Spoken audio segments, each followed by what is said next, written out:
और खबरों में आगे बात करते हैं लखनऊ की, जहां पर जौहर विश्वविद्यालय की आयकर जांच में 450 करोड़ की गड़बड़ी पाई गई है। बड़ी खबर आपको बता रहे, जहां पर आजम और उनके करीबियों के यहां पर छापेमारी की गई है।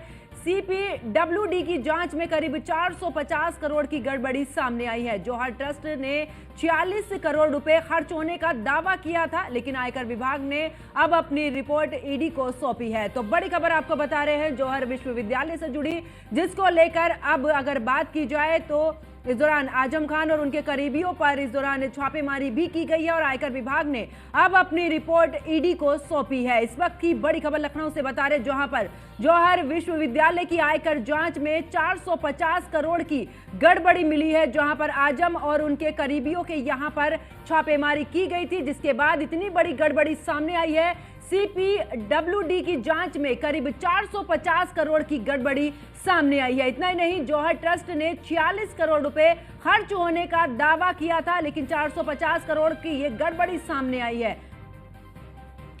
और इसी खबर पर ज्यादा जानकारी के साथ मेरे सहयोगी अश्वनी लगातार मेरे साथ इस दौरान लाइव जुड़े हुए हैं। अश्वनी, अगर बात की जाए जौहर विश्वविद्यालय, इसको लेकर लगातार जांच भी हमने देखी है और अब इसमें 450 करोड़ की गड़बड़ी देखने को मिली है, क्या कुछ पूरा अपडेट?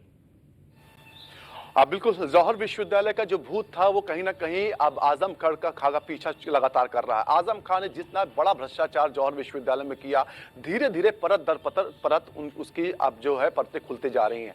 जौहर विश्वविद्यालय में जो अभी जानकारी आ रही है उसके अनुसार 450 करोड़ से ज्यादा का फर्जीवाड़ा किया गया। वो पैसा लगाया गया जिसका कहीं लोखा जोखा नहीं, और जिन कंपनियों के माध्यम से डोनेशन दिलाई गई दिखाया गया उन कंपनियों का जिक्र तक नहीं। तमाम ऐसे लोग जिन लोगों के नाम आजम खान ने पूछताछ में बताए, उन लोगों ने सरे से इनकार कर दिया कि उन्होंने आजम खान या जौहर विश्वविद्यालय को कोई डोनेशन दी। तो निश्चित तौर पर कहीं ना कहीं ऐसे में सवाल खड़े हो रहे थे कि आखिर इतना पैसा कहां से आया।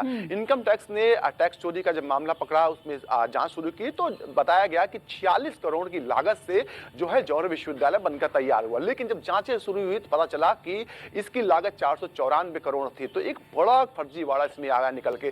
दो केवल इमारतों की मंजूरी ली गई थी, नक्शा पास कराया गया था और 59 जो है इमारतें बनाकर तैयार की गई थी।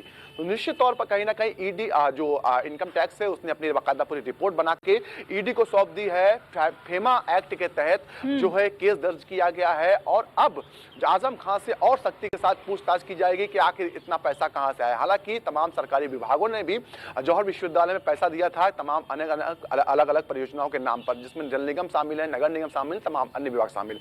तो निश्चित तौर पर ऐसे में कि अब जांचें बढ़ेंगी तो जो आजम खान की मुश्किलें हैं वो भी बढ़ेंगी, साथ ही साथ जो लोग आजम खान के टच में थे, करीबी थे, उनकी मुश्किलें बढ़ने वाली। क्योंकि जब छापेमारी हुई थी तो एक साथ जो लमसम 30 लोग थे जिनके यहाँ छापेमारी हुई थी, जो आजम खान के बेहद करीबी थे, और वहां से तमाम सबूत ऐसे मिले थे जिसके आधार पर ही जो इनकम टैक्स उसने अपनी रिपोर्ट तैयार की थी और उस रिपोर्ट को अब ईडी को सौंप दिया। अब ईडी आगे जांच करेगी, जांच में क्या कुछ आता है इसके लिए थोड़ा और इंतजार करना पड़ेगा। जी बिल्कुल अश्वनी, क्योंकि करीबियों का नाम तो बहुत पहले से इस मामले में निकलकर सामने आ रहा था और अब इतनी बड़ी गड़बड़ी है तो ये भी देखने वाली बात होगी कि जो करीबी सामने नहीं आए हैं अब उन पर भी एक कड़ी कार्रवाई जो है वो की जाएगी। बिल्कुल, आजम खान से जब इनकम टैक्स ने पूछताछ की थी तो उन्होंने तमाम लोगों के नाम बताए थे कि इनसे चंदा मिला था, लेकिन में कोई चंदा नहीं लिया, क्योंकि ये लिखा पड़ेगा चंदा खान नहीं, तो ऐसे में इनकम टैक्स जो है उसके बाद भी कोई ज्यादा सबूत नहीं है। हालांकि जांच चल रही है, जांच में अभी तमाम चीजें खुलना बाकी है। तमाम ऐसे लोग भी सामने आएंगे जिनका अभी कहीं पर भी जिक्र नहीं हुआ। तो निश्चित तौर क्योंकि बड़ी राशि है, लमसम 500 करोड़ के आसपास का ये वारानारा किया गया, तो ऐसे में कहीं ना कहीं अब आजम खान की मुश्किलें जो कम होने वाली थी, थोड़ा वो लग रहा था, लेकिन अब कम होने वाली नहीं, अब और बढ़ने वाली है। और आने वाले दिनों में जो आजम खान के पहले करीबी रहे, जिन्होंने चंदा दिया, उन पर भी कार्रवाई हो सकती है। जी चलिए, बहुत बहुत शुक्रिया अश्वनी।